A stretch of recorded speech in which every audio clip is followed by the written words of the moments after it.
¿Cómo van las cuentas públicas en estos primeros 100 días de la administración de Andrés Manuel López Obrador? Tenemos ya los datos de enero y para analizarlos vamos a hablar con Alejandro García, que es investigador del Programa de Gasto Público de México Evalúa, una organización de la sociedad civil que lleva 10 años pues simplemente haciendo números y analizando los datos de 3 administraciones, porque ya con estas son 3. ¿Cómo estás, Alejandro? Muy bien, muchas gracias. Pues ya salieron los datos a enero. Es el primer mes precisamente atribuible a la nueva administración.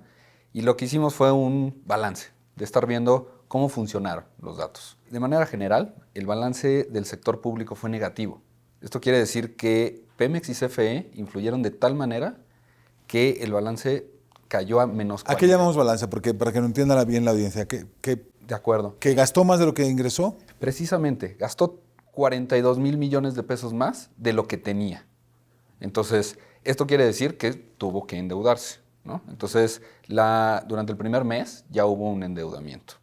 Ahora, no todo pinta de la misma manera. El gobierno federal tuvo un balance positivo.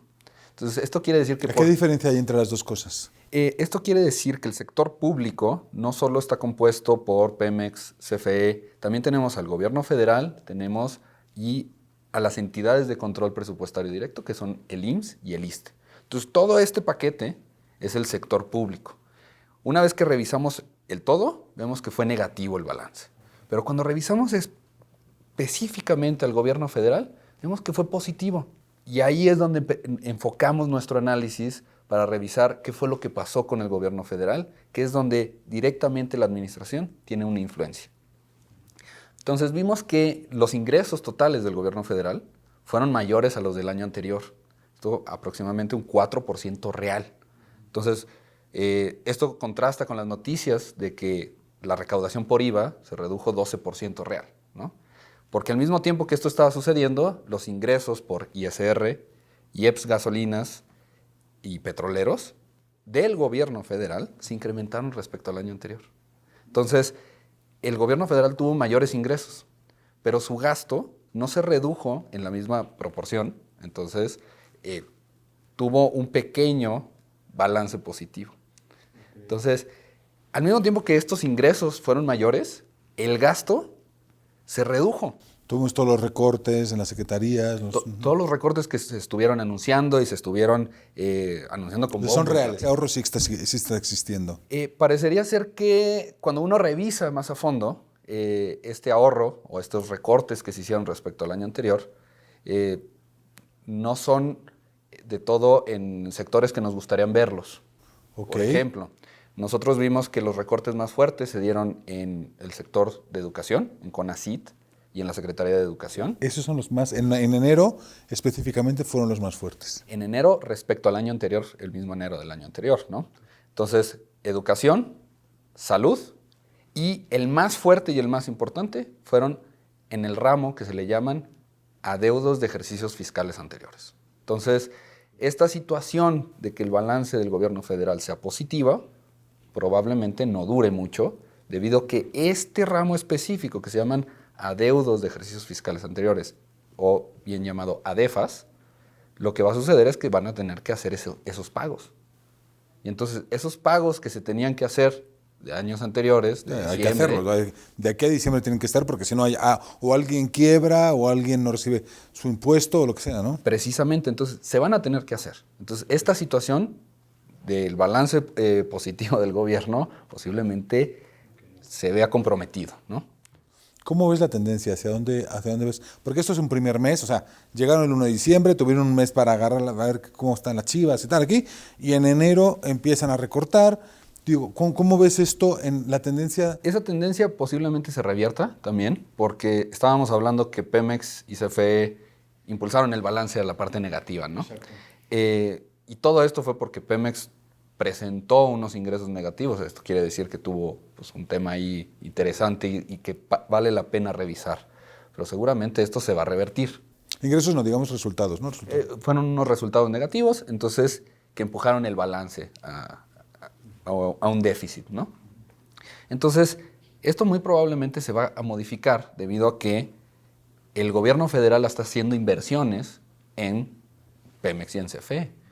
Esto, al mismo tiempo que puede ser que modifique la situación global del balance, preocupa por un sentido. La mayoría de la inversión pública, del sector público, de eso que estamos hablando en general, se está destinando a Pemex y a CFE. Entonces, esto puede distraer la inversión pública de sectores de inversión, como es salud y educación. Entonces, eso nos preocupa. ¿Ves salud y educación como inversión? Más que infraestructura o... Posiblemente también infraestructura, ¿no? Pero nosotros los vemos prioritarios porque es la atención, la primera atención que hace el gobierno hacia la ciudadanía. Obviamente la infraestructura, si no genera la infraestructura, carreteras u otro tipo de infraestructura, ahí o trenes, ¿no? Precisamente, justo esa inversión, nosotros vemos que es necesario que el gobierno se alíe con la parte de los privados para que permita a los privados hacer este tipo de inversiones donde el gobierno no tiene que hacer estas erogaciones de manera forzosa. ¿Te refieres al Tren Maya en concreto? En materia de infraestructura y en materia de energía. Porque ahorita lo que estamos viendo es que la inversión pública se está destinando a estos sectores donde se podría destinar a otros sectores, ¿no? Más prioritarios de atención a la ciudadanía. Oye, ¿desde dónde? Desde ahora hay como mucha crítica o sospecha sobre la sociedad civil organizada por parte del gobierno y de todos los gobiernos, porque históricamente a ningún gobierno le gusta que le revisen las cuentas. Pero ustedes, ¿desde dónde hablan? Porque es muy diferente tu análisis que el que hace un economista que trabaja para un banco, o porque ellos ven otros tipos de cosas. Ustedes no están pensando en qué inversión genera más crecimiento, tal, sino que ¿desde dónde, con qué criterio hacen su análisis? El criterio de nuestro análisis es un punto, quisiéramos llamarlo objetivo, en el sentido de que queremos revisar cómo se está llevando el gasto. ¿Tiene una lógica de política pública o no lo tiene? Y desde ahí salimos a hacer la evaluación de la política pública. De hecho, México Evalúa, ese es su motu, ¿no? Es evaluación de política pública. Vamos a ver si lo que se está haciendo tiene una lógica y tiene un resultado. Y si tiene el resultado que se pretende con la política, ¿no? Precisamente. Entonces, nuestro punto de análisis es para reconocer aquello que se hace bien y al mismo tiempo señalar aquello que pudiera estar yendo por un camino no adecuado en materia de política pública. ¿Y son oposición o son...? No nos consideramos ni oposición ni aliados, sino ahora sí que vamos junto con la ciudadanía a decir cómo se están haciendo las cosas. Okay. Oye, ¿ves algo positivo? De manera general, en términos de gasto, vemos que se está haciendo un compromiso en materia de transparencia. Entonces, esperamos que esto se mantenga, la transparencia en materia de finanzas públicas, en materia de gasto, y que se continúe. Nos preocupa que estos ingresos que tenga el gobierno federal en materia de IVA, de IEPS, no sean suficientes para el nivel de gasto que se esté proponiendo. Entonces, algo que vemos muy bien... Bueno, porque se cayó el IVA, eso es importante, ¿no? Sí, se cayó la recaudación por IVA, ¿no? Se cayó la recaudación por IVA, entonces nosotros lo que vemos es que va a haber una necesidad de discutir el cómo se están transfiriendo los recursos del gobierno federal hacia las entidades federativas y municipios. Entonces, eso va a ser necesario discutirse posiblemente. Es una conversación pendiente desde hace mucho tiempo, ¿verdad? Muchos años. Es la famosa Convención Nacional Hacendaria y la modificación a la Ley de Coordinación Fiscal. Y esto no es un tema menor, pero es un tema que se va a tener que tratar en este sexenio. Y que los estados se hagan responsables de su recaudación y que la federación no sea como el gran papá que alimenta a todos, ¿no? Precisamente. Algo me preguntabas hace un momento, ¿qué vemos bien, no? Si hay algo que señalar. Yo creo que sí, y es parte del gasto de operación. O sea, algo que se comprometió esta administración es reducir los gastos de operación, el gasto corriente, empezar a reducir. Las camionetas, los teléfonos. Cuando empezamos a revisar eso, el gasto de operación sí se redujo, de enero a enero. Lo vemos bien, nada más hay que tener mucho cuidado. Y hay que hacer esos cortes, ahora sí como dicen, con bisturí. Porque no es lo mismo llegar y cortar toda una burocracia a empezar a decir, estos son los elementos que no funcionan dentro de nuestra burocracia, vamos a dejar aquello que es eficiente y aquello que nos pueda dar servicios de calidad. Los economistas creen que la economía va hacia una desaceleración por las tasas altas, por la situación de guerra comercial entre Estados Unidos y China. Esto sin duda va a afectar a las cuentas públicas, ¿no?, en el largo plazo. Bueno, Sí. en el mediano plazo, no sé. Sí, y no solo eso, ¿no? Hay que tener en cuenta que la situación de Pemex y de CFE van a repercutir de manera directa a la parte de la calificación soberana. Entonces, hay que tomarlo en cuenta porque Pemex y CFE se encuentran en una situación complicada, que pueden o no repercutir a la deuda soberana y puede repercutir en el monto y el costo de financiamiento en el que vaya a incurrir el gobierno federal. ¿Cuál ha sido su diagnóstico históricamente de Pemex y CFE? Porque esta bomba que de repente tenemos en la mesa, pues no la veíamos venir con tanta claridad.